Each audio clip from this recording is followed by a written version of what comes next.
Okay, class start ചെയ്യാം. നമ്മൾ എടുക്കാൻ പോകുന്നത് പേപ്പർ 2-ലെ democratic decentralisation. Democratic decentralisation. Okay, so democratic decentralisation എന്നൊരു പോർഷനിൽ പ്രധാനമായിട്ടും വരുന്ന ഒരു ടോപ്പിക്കാണ് evolution of panchayat raj systems in ancient India എന്ന് പറയുന്നത്. ഓക്കെ, അപ്പൊ അതിലെ ഒരു പ്രധാനപ്പെട്ട ഒരു പോർഷനാണ് നിങ്ങളുടെ സിലബസിൽ. അപ്പൊ അതായത് നമുക്ക് ഈ ഒരു പഞ്ചായത്ത് രാജ് സിസ്റ്റം എങ്ങനെയാണ് ഇവോൾവ് ആയത് എന്നുള്ളൊരു കാര്യമാണ് നമുക്ക് ഇവിടെ പഠിക്കേണ്ടത്. Okay, so topic is evolution of panchayat Raj institutions in ancient India. Okay, ഈ പഞ്ചായത്ത് രാജ് ഇൻസ്റ്റിറ്റ്യൂഷൻസിനെ കുറിച്ച് നിങ്ങൾക്ക് എന്തായാലും പഠിക്കേണ്ടി വരും, കാരണം നിങ്ങൾ അപ്ലൈ ചെയ്തിരിക്കുന്ന പോസ്റ്റ് അങ്ങനത്തെയാണ്. ഓക്കെ, സോ ഇവിടെ നമ്മൾ നോക്കുകയാണെങ്കിൽ ആൻഷ്യന്റ് ഇന്ത്യയിൽ എങ്ങനെയാണ് ഈ ഒരു പഞ്ചായത്ത് രാജ് സിസ്റ്റം എന്നൊരു സെറ്റപ്പ് സ്റ്റാർട്ട് ചെയ്തത്, പിന്നീട് അത് നമ്മുടെ മുഗൾ എംപയേഴ്സിൽ തുടർന്നിട്ടുണ്ടായിരുന്നു, പിന്നീട് എന്താണ് ബ്രിട്ടീഷേഴ്സ് വന്ന സമയത്ത് എന്താണ് അതിൽ വന്നിട്ടുള്ള മാറ്റം, അതിനുശേഷം പിന്നെ എന്താണ് നമുക്ക് ഇൻഡിപെൻഡൻസ് കിട്ടിയതിനു ശേഷം എന്തൊക്കെ ചേഞ്ചസ് ആണ് വന്നത്, then relevance of 73rd and 74th constitutional amendment act. ഇത്രയും ഭാഗമാണ് നിങ്ങൾക്ക് ഒരു ഭാഗത്ത് പഠിക്കേണ്ടതായിട്ടുള്ളത്. അപ്പൊ നമ്മൾ ആ എവല്യൂഷനിലെ ആദ്യത്തെ ഘട്ടമാണ് നമ്മൾ ഈ ഒരു ക്ലാസ്സിൽ ഡീൽ ചെയ്യാനായിട്ട് പോകുന്നത്. Okay, that means evolution of panchayat Raj institutions in ancient India. Okay, നമ്മൾ ഈ ആൻഷ്യന്റ് ഇന്ത്യ നോക്കുവാണെങ്കിൽ അന്ന് ഒരുപാട് സെൽഫ് ഗവർണിംഗ് ഇൻസ്റ്റിറ്റ്യൂഷൻസ് ഉണ്ടായിരുന്നു. ഓക്കെ, എന്താണ് സെൽഫ് ഗവർണിംഗ് ഇൻസ്റ്റിറ്റ്യൂഷൻസ് എന്ന് വെച്ച് കഴിഞ്ഞാൽ നമുക്കറിയാം നമ്മുടെ ഇന്ത്യയിൽ തന്നെ ഒരു സെൻട്രലൈസ്ഡ് സിസ്റ്റം ഉണ്ട് അല്ലെ. ഇപ്പൊ നമ്മുടെ സെൻട്രൽ ഗവൺമെന്റ് എന്ന് പറയും, അല്ലെങ്കിൽ യൂണിയൻ ഗവൺമെന്റ്. അതിന്റെ താഴെ എന്താണ് നമുക്ക് കാണാം ഒരുപാട് സ്റ്റേറ്റ് ഗവൺമെന്റ് ഉണ്ട്. ഓക്കെ, അതിനും താഴെയായിട്ട് നമുക്ക് എന്താണ് ഒരുപാട് ലോക്കൽ ഗവർണൻസ് സിസ്റ്റംസ് കാണാൻ പറ്റും. അതാണ് നമ്മുടെ ഇന്നത്തെ പഞ്ചായത്ത്, അതുപോലെ തന്നെ മുനിസിപ്പാലിറ്റി, കോർപ്പറേഷൻസ് എന്നൊക്കെ പറയുന്നത്. ഓക്കെ, അപ്പൊ ഇതുപോലെയുള്ള ലോക്കൽ സെൽഫ് ഗവർണിംഗ് ഇൻസ്റ്റിറ്റ്യൂഷൻസ് എന്താണ് ഒരു ആൻഷ്യന്റ് ഇന്ത്യ തൊട്ട് തന്നെ നമുക്ക് കാണാൻ സാധിക്കുമായിരുന്നു. ഓക്കെ, അപ്പൊ അതിൽ പ്രധാനമായിട്ടും നമ്മൾ പറയുകയാണെങ്കിൽ ഇത്തരം ഇൻസ്റ്റിറ്റ്യൂഷൻസ് സ്റ്റേറ്റിന്റെ കൺട്രോളിൽ നിന്നും ഒരുപാട് മാറിയിട്ടാണ് ഉണ്ടായിരുന്നത്. ദാറ്റ് മീൻസ് രാജാവിന് ഡയറക്റ്റ് ആയിട്ട് ഇത്തരം ഇൻസ്റ്റിറ്റ്യൂഷൻസിൽ കറക്റ്റ് ആയിട്ട് ഇടപെടാൻ പറ്റുന്നുണ്ടായിരുന്നില്ല. ഓക്കെ, സോ ഇത്തരം ഇൻസ്റ്റിറ്റ്യൂഷൻസിനെ കുറിച്ചിട്ട് നമ്മൾ നോക്കുകയാണെങ്കിൽ ആദ്യത്തെ എവിഡൻസ് എന്ന് പറയുകയാണെങ്കിൽ നമ്മുടെ വേദകാലഘട്ടം തൊട്ട് തന്നെ നമുക്ക് ഇത്തരത്തിലുള്ള ഇൻസ്റ്റിറ്റ്യൂഷൻസിന്റെ എവിഡൻസ് കാണാൻ പറ്റും. എന്നാൽ ഡയറക്റ്റ് ആയിട്ട് അതിനെ ആ ഒരു സമയത്ത് പഞ്ചായത്ത് രാജ് അങ്ങനെയൊന്നും പേരുകളിലൊന്നും അല്ല അറിയപ്പെട്ടിരുന്നത്. ഓക്കെ, അപ്പൊ ഇതിൽ നമ്മൾ നോക്കുവാണെങ്കിൽ അത്തരം ആ ഒരു ടൈപ്പിൽ സമയത്തുണ്ടായിരുന്ന പഞ്ചായത്തുകളെ വില്ലേജ് പഞ്ചായത്തുകൾ എന്നാണ് അറിയപ്പെട്ടിരുന്നത്. ഓക്കെ, നിങ്ങളിപ്പോ ലെക്ചർ നോട്ട് എഴുതിയെടുത്താൽ മതി, നമുക്ക് ക്ലാസ് നോട്ട് തരാം. Okay, village panchayat. Okay, village പഞ്ചായത്തുകൾ എന്നാണ് ആ സമയത്ത് ഇത്തരം ഇൻസ്റ്റിറ്റ്യൂഷൻസ് അറിയപ്പെട്ടിരുന്നത്. ഓക്കെ, അങ്ങനെ ഇത് കണക്ക് ഒരുപാട് വില്ലേജുകൾ കൂടി ചേർന്നിട്ട് എന്താണ് ഒരുപാട് അസോസിയേഷൻസ് ഒക്കെ ആ സമയത്ത് നടത്തിയിട്ടുണ്ടായിരുന്നു. ഓക്കെ, അപ്പൊ അതിനെല്ലാം എന്താണ് ഒരു ഹെഡ് ആയിട്ട് ഒരാളുണ്ടായിരിക്കും. ഓക്കെ, ആ വില്ലേജിലെ മുതിർന്ന ആളുകളാണ് ഇവിടെ എന്താണ് ഹെഡ് ആയിട്ട് വന്നിട്ടുണ്ടായിരുന്നത്. ഓക്കെ, അപ്പൊ ഇത്തരത്തിലുള്ള ഈ സംഘങ്ങളെ നമ്മൾ വിളിച്ച പേരാണ് ഗ്രാമസംഘ. ഈ ടേമുകളൊക്കെ ഒന്ന് നോക്കി വെക്കണേ. ഗ്രാമസംഘ, നമ്മൾ ഇപ്പൊ എന്താണ് ഗ്രാമസഭ കൂടാറില്ലേ, അതുപോലെ തന്നെ ഗ്രാമസംഘ. ഓക്കെ, ഈ ഗ്രാമസംഘേനെയാണ് ആ സമയത്ത് പഞ്ചായത്ത് എന്ന് വിളിച്ചിരുന്നത്. ഓക്കെ, ഗ്രാമസംഘങ്ങളെയാണ് അന്ന് പഞ്ചായത്ത് എന്ന് വിളിച്ചിരുന്നത്. ഈ പഞ്ചായത്തുകൾക്ക് ഒരുപാട് ഫങ്ഷൻസ് ആ ഒരു സമയത്ത് ഉണ്ടായിരുന്നു. ഓക്കെ, അപ്പൊ നമ്മൾ നോക്കുവാണെങ്കിൽ ഇവരുടെ പ്രധാനപ്പെട്ട ഫങ്ഷൻസ് എന്തൊക്കെയാന്ന് നോക്കുവാണെങ്കിൽ എന്താണ് സംഭവിക്കുന്നത്, ഇലക്ഷൻ. ഓക്കെ, മെമ്പേഴ്സിന്റെ ഇലക്ഷൻ അവർ ചെയ്തിട്ടുണ്ടായിരുന്നു. അത് മാത്രമല്ല local administrations. Okay, local administrations, അതുപോലെ തന്നെ എന്താണ് നമ്മൾ നോക്കുവാണെങ്കിൽ ജുഡീഷ്യൽ ഫങ്ഷൻസ്.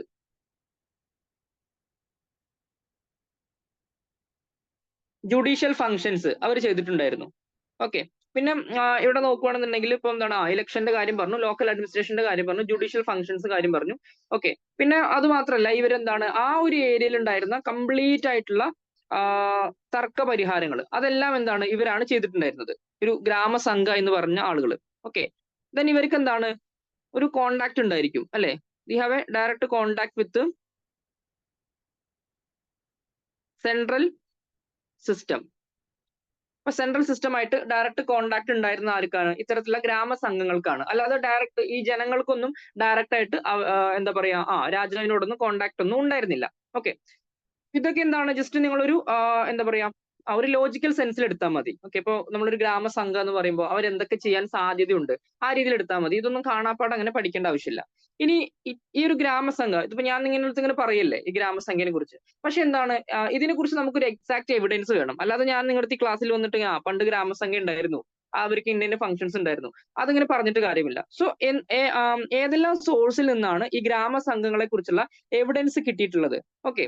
അപ്പൊ ഈ എവിഡൻസ് നമ്മൾ നോക്കുകയാണെന്നുണ്ടെങ്കിൽ മനുസ്മൃതി, ഓക്കെ, മനുസ്മൃതി അല്ലെങ്കിൽ എന്താണ് code of Manu, code of Manu അല്ലെങ്കിൽ എന്താണ് മനുസ്മൃതി. ഓക്കെ. കോഡ് ഓഫ് മനു അല്ലെങ്കിൽ മനുസ്മൃതിയിൽ ഇവരെ കുറിച്ചിട്ടുള്ള എവിഡൻസ് നൽകുന്നുണ്ട്. ഓക്കെ. ദെൻ അത് മാത്രല്ല നമ്മുടെ എപ്പിക് ആയിട്ടുള്ള മഹാഭാരത, അതുപോലെ തന്നെ എന്താണ് രാമായണ. ഓക്കെ. മഹാഭാരത, രാമായണ, പിന്നെ അതുപോലെ തന്നെ എന്താണ് നമ്മുടെ അർത്ഥശാസ്ത്ര. അർത്ഥശാസ്ത്രം എഴുതിയത് ആരാണ്? കൗടില്യ അല്ലെങ്കിൽ ചാണക്യ. ഓക്കെ. അപ്പൊ കൗടില്യയുടെ അർത്ഥശാസ്ത്ര, അതുപോലെ തന്നെ ശുക്രാചാര്യന്റെ നീതിശാസ്ത്ര, നീതിശാസ്ത്ര of Shukracharya. Okay. നീതിശാസ്ത്ര of Shukracharya. അപ്പൊ ഈ ഇത്തരം ഗ്രന്ഥങ്ങളാണ് ഈ ഒരു ഗ്രാമസംഘങ്ങളെ കുറിച്ചിട്ടുള്ള എവിഡൻസ് നമുക്ക് നൽകുന്നത്. ഓക്കെ. ഏതൊക്കെയാണ്? Code of Manu or Manusmriti, then Mahabharata, Ramayana, then Arthashastra, then Nitishastra. ഇത്തരം ഗ്രന്ഥങ്ങളിൽ നിന്ന് നമുക്ക് ഗ്രാമസംഘങ്ങളെ കുറിച്ചിട്ടുള്ള എവിഡൻസ് കിട്ടിയിട്ടുണ്ട്. ഓക്കെ. അപ്പൊ നമ്മൾ എന്തേ പറഞ്ഞിട്ടുള്ളൂ? വളരെ സിമ്പിൾ ആണ്. എവല്യൂഷൻ ഓഫ് പഞ്ചായത്ത് രാജിന്റെ ജസ്റ്റ് ഒരു ഇൻട്രൊഡക്ഷൻ മാത്രമാണ് പറഞ്ഞത്. അതായത് ആ ഒരു കാലഘട്ടങ്ങൾ നോക്കുവാണെങ്കിൽ നമുക്ക് വില്ലേജ് പഞ്ചായത്തുകൾ കാണാൻ സാധിക്കും. അതിൽ തന്നെ ഇമ്പോർട്ടന്റ് ആയിട്ടുള്ള ഒരെണ്ണമാണ് നമ്മൾ ഗ്രാമസംഘ എന്ന് പറഞ്ഞ് പരിചയപ്പെട്ടത്. ഗ്രാമസംഖ്യയാണ് അന്ന് പഞ്ചായത്തായിട്ട് ആക്ട് ചെയ്തിട്ടുണ്ടായിരുന്നത്. അവർ ഒരുപാട് കാര്യങ്ങൾ ചെയ്തിട്ടുണ്ടായിരുന്നു. അന്നത്തെ ലോക്കൽ അഡ്മിനിസ്ട്രേഷൻ, ജുഡീഷ്യൽ ഫംഗ്ഷൻസ്, ഒരുപാട് കാര്യങ്ങൾ അവർ ചെയ്തിട്ടുണ്ടായിരുന്നു. ഈ ഗ്രാമസംഘങ്ങളെ കുറിച്ച് എവിഡൻസ് നമുക്ക് കിട്ടിയത് മനുസ്മൃതിയിൽ നിന്നും, മഹാഭാരതങ്ങളിൽ നിന്നും, അതുപോലെ തന്നെ എന്താണ് രാമായണ, ദെൻ അർത്ഥശാസ്ത്ര, നീതിശാസ്ത്ര എന്നീ ഗ്രന്ഥങ്ങളിൽ നിന്നുമാണ്. ജസ്റ്റ് ഒന്ന് ഓർത്ത് വെച്ചാൽ മാത്രം മതി. ഇനി നമുക്ക് ഇത്തരത്തിലുള്ള പഞ്ചായത്ത് രാജ് ഇൻസ്റ്റിറ്റ്യൂഷൻസിനെ പല സ്റ്റേജുകളായിട്ട് നമുക്ക് പറയാൻ പറ്റും. ഓക്കെ. അപ്പൊ ഇവരുടെ പ്രധാനപ്പെട്ട സ്റ്റേജുകളായിട്ട് നമ്മൾ നോക്കുവാണെങ്കിൽ first of all we have to study the Vedic age. Okay. Vedic ഏജിൽ ഇത്തരത്തിലുള്ള പഞ്ചായത്ത് ഇൻസ്റ്റിറ്റ്യൂഷൻസ് എങ്ങനെയാണ് പ്രവർത്തിച്ചിരുന്നത്? ഓക്കെ. ഇതാണ് ഒന്ന് നമുക്ക് പഠിക്കാനായിട്ടുള്ളത്. രണ്ടാമതായിട്ട് നമുക്ക് പഠിക്കാനുള്ളത് മൗര്യൻ പീരിയഡ്. മൗര്യൻ പീരിയഡ്. അപ്പൊ മൗര്യ കാലഘട്ടങ്ങളിൽ എങ്ങനെയാണ് ഈ ഒരു വേദിക് ഇൻസ്റ്റിറ്റ്യൂഷൻസ് ഉണ്ടായിരുന്നത് എന്നുള്ള കാര്യം നോക്കണം. ഓക്കെ. അതോടൊപ്പം തന്നെ നമുക്ക് എന്താണ് ബുദ്ധിസ്റ്റ്, അതുപോലെ തന്നെ എന്താണ് ജെയിൻ. ഓക്കെ. ഇവരുടെ ഗ്രന്ഥങ്ങളിൽ എന്താണ് നമ്മുടെ പഞ്ചായത്ത് രാജ് ഇൻസ്റ്റിറ്റ്യൂഷൻസിനെ കുറിച്ച് പറഞ്ഞിട്ടുണ്ട്. ഓക്കെ. അപ്പൊ ചെറുതായിട്ട് പറഞ്ഞിട്ടുള്ള ഇത്തരം പരാമർശങ്ങൾ നമുക്ക് ജസ്റ്റ് ഒന്ന് നോക്കാനായിട്ടുണ്ട്. ഓക്കെ. പിന്നെ നമുക്ക് പ്രധാനമായിട്ട് നോക്കാനായിട്ടുള്ളത് മൗര്യ ഏജ് കഴിഞ്ഞു കഴിഞ്ഞാൽ നമുക്ക് Gupta period. Okay. Gupta period. Gupta പീരിയഡിൽ പഞ്ചായത്തിനെ കുറിച്ച് പറഞ്ഞിട്ടുള്ള കാര്യങ്ങളെ കുറിച്ച് നോക്കാനുണ്ട്. Then we have to study about Chola period. ഇതാണ് വളരെ ഇമ്പോർട്ടന്റ് ആയിട്ട് നോക്കേണ്ടത്. Chola period. Okay. So Vedic age, Mauryan period, Buddhist, Jain, then Gupta, then Chola period. ഇത്രയും ഏജസിനെയാണ് നമുക്ക് പ്രധാനമായിട്ടും ഇവിടെ പഠിക്കാനായിട്ടുള്ളത്. ഓക്കെ. സോ നമുക്ക് വൺ ബൈ വൺ ആയിട്ട് നോക്കാം. സോ നമ്മളിവിടെ ആദ്യമായിട്ട് പഠിക്കാൻ പോകുന്നത് എന്താണ്? വേദിക് ഏജ് ആണ്. ഓക്കെ. Vedic age. ഒരു മിനിറ്റ്.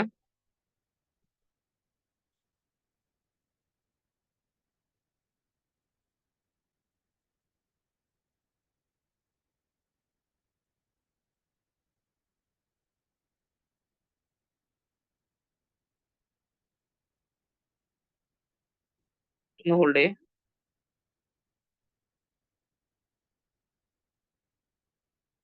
ഓക്കെ.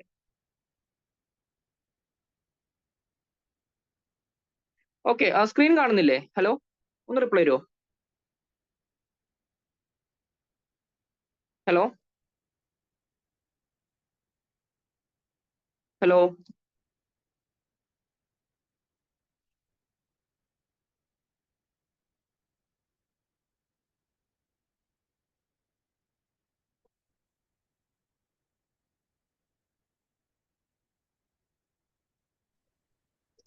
കാണുന്നുണ്ട്. ഓക്കെ ഓക്കെ, ഇടയ്ക്കൊന്ന് സ്റ്റക്ക് ആയേ, അതാണ്. ഓക്കെ, ഒരു മിനിറ്റ് ഒന്ന് ഹോൾഡ് ചെയ്യണേ.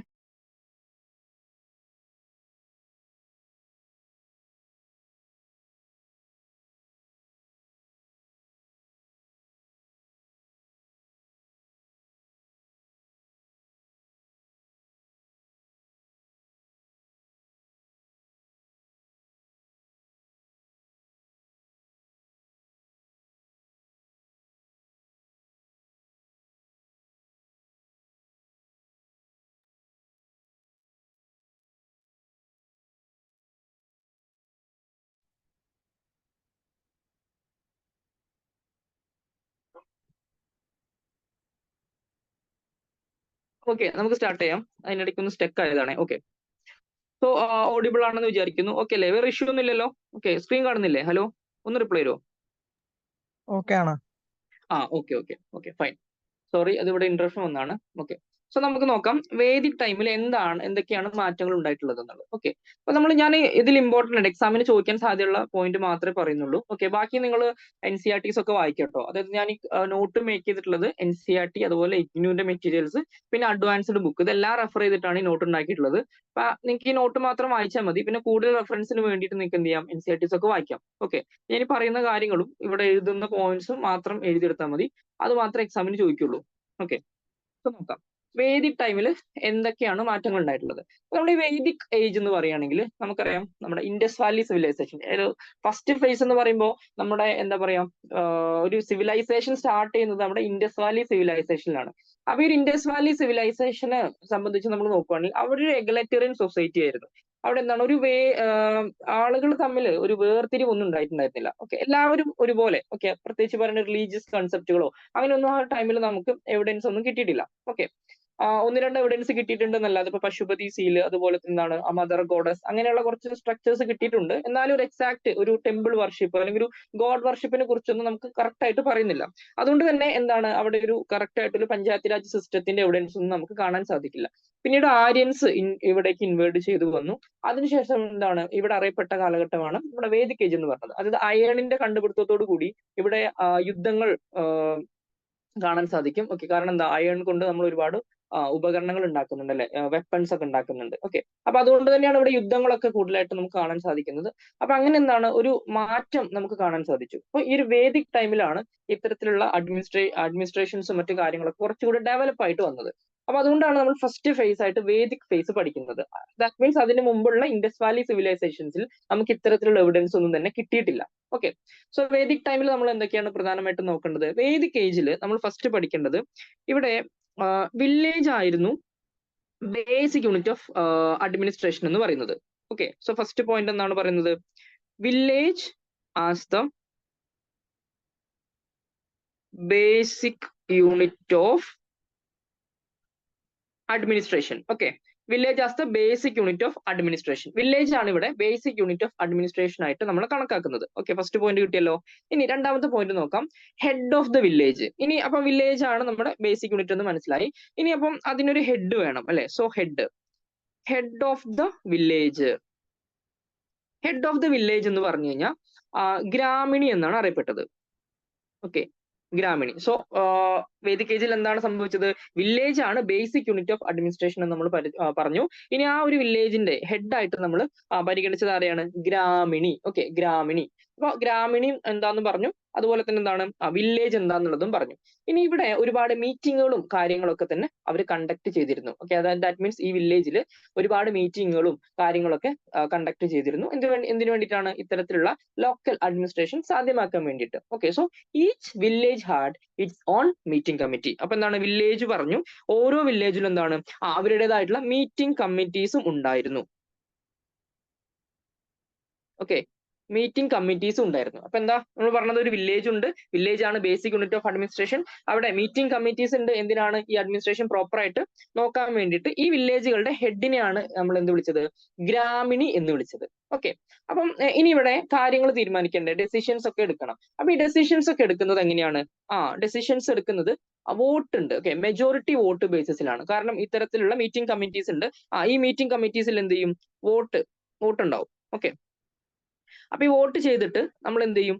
മെജോറിറ്റി വോട്ട് എടുക്കും. ഓക്കെ. ഈ മെജോറിറ്റി വോട്ടിന്റെ അടിസ്ഥാനത്തിലാണ് ഈ മീറ്റിംഗ് കമ്മിറ്റി അവിടെ ഡെസിഷൻസ് ഒക്കെ എടുത്തിരുന്നത്. ഓക്കെ.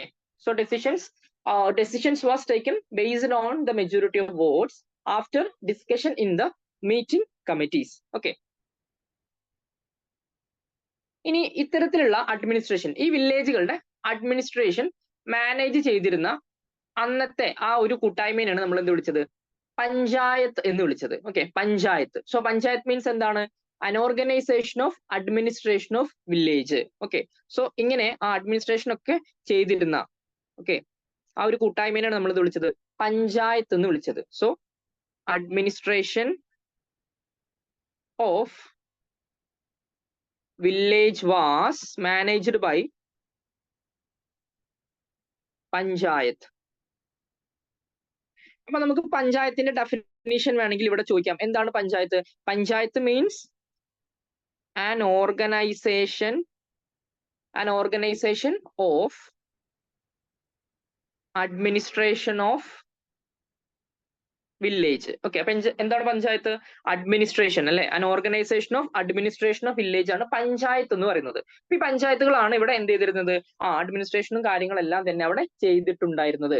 ഈ പഞ്ചായത്തിന് സംസ്കൃതത്തില് എന്താണ്? പഞ്ച എന്ന് പറഞ്ഞു കഴിഞ്ഞാൽ 5 എന്നാണ് അർത്ഥം. ദാറ്റ് മീൻസ് ഇവിടെ എന്താണ്? ഒരു പഞ്ചായത്തില് 5 അംഗം 5 മെമ്പേഴ്സ് ഉള്ള ഒരു കൗൺസിലാണ് ഉണ്ടായിരുന്നത്. Panchayat is A 5 membered council. Okay. Panchayat എന്ന് പറഞ്ഞാൽ എന്താണ്? ഒരു 5 മെമ്പേർഡ് കൗൺസിൽ. ദാറ്റ് മീൻസ് സംസ്കൃതത്തിൽ എന്താ പറയുന്നത്? പഞ്ച് എന്ന് പറഞ്ഞു കഴിഞ്ഞാൽ 5 എന്നാണ് അർത്ഥം. അതുകൊണ്ട് പഞ്ചായത്ത് എന്താണ്? ഒരു 5 അംഗ കൗൺസിലാണ്. ഓക്കെ. അപ്പൊ പഞ്ചായത്തിൽ എന്താണ്? ഒരു 5 മെമ്പേഴ്സ് ഉണ്ടാവും, കാര്യങ്ങളെല്ലാം തീരുമാനിക്കും. സോ ആ ഒരു കാലഘട്ടങ്ങളിൽ പഞ്ചായത്തുകൾ നമ്മൾ അറിയപ്പെട്ടിരുന്നത് എന്താണ്? അപ്പൊ sense organs of the village life എന്നാണ് പറയുന്നത്. Okay, sense organs of the village life. കാരണം എന്താണ്? വില്ലേജ് ബേസിക് യൂണിറ്റ് ആയിട്ടാണ് ഇത്തരത്തിലുള്ള പഞ്ചായത്തുകളെല്ലാം വർക്ക് ചെയ്തിരുന്നത് അല്ലെ. ഇപ്പൊ ഗ്രാസ് റൂട്ട് ലെവലിലുള്ള ഡെമോക്രസി ഉറപ്പാക്കാൻ ഇത്തരം പഞ്ചായത്തുകൾ സഹായിച്ചിരുന്നു. അതുകൊണ്ട് തന്നെ ഇവർ അറിയപ്പെടുന്ന പേരാണ് sense organs of the village life. ഇപ്പൊ നമുക്ക് എക്സാമിന് ചോദിക്കുകയാണ്, PSC എന്താ ചോദിക്കുന്നത്? Which is called the sense organs of the village life. Okay, എന്നിട്ട് ഓപ്ഷൻസ് ഉണ്ടാവും. അപ്പൊ എന്താണ് നമ്മൾ ഉത്തരം കൊടുക്കേണ്ടത്? പഞ്ചായത്താണ്. ഓക്കെ. അതുപോലെ തന്നെ വേറെ ഒരു രീതിയിൽ ചോദിക്കുകയാണെങ്കിൽ who is called the brain of the village. Okay, എന്താണ്? വില്ലേജിന്റെ ബ്രെയിൻ എന്നറിയപ്പെടുന്ന ആരായിരിക്കും? Village chief. ഓക്കെ, അല്ലെങ്കിൽ നമുക്ക് ഗ്രാമിണി, ഇവരെല്ലാം പറയാം. ഓക്കെ. അപ്പൊ sense organs of the village life, അതുപോലെ തന്നെ എന്താണ്? Brain of the village. Village ആരായിരിക്കും? Village chief. ഓക്കെ. ഇങ്ങനെയുള്ള കാര്യങ്ങളൊക്കെ ഒന്ന് ഓർത്ത് വെക്കുക. സിമ്പിൾ ആയിട്ടുള്ള ടോപ്പിക്കുകളാണ് കേട്ടോ. ഓക്കെ. ഇനി അതിനുശേഷം നമുക്ക് മനസ്സിലാക്കേണ്ട ഒരു പോയിന്റ് എന്താണെന്ന് വെച്ച് കഴിഞ്ഞാൽ, നമ്മൾ 5 5 മെമ്പേർഡ് കൗൺസിൽ ഉണ്ടെന്ന് പറഞ്ഞല്ലോ ഇവരുടെ കാര്യങ്ങളെല്ലാം നോക്കാൻ വേണ്ടിയിട്ട്. ഓക്കെ. സോ ആ 5 മെമ്പേർഡ് കൗൺസിൽ അല്ലെങ്കിൽ ഇതിലുള്ള 5 പേര് അറിയപ്പെടുന്ന ഒരു പേരുണ്ട്, പഞ്ച് പരമേശ്വർ. ഓക്കെ. എന്താണ്? പഞ്ച് പരമേശ്വർ.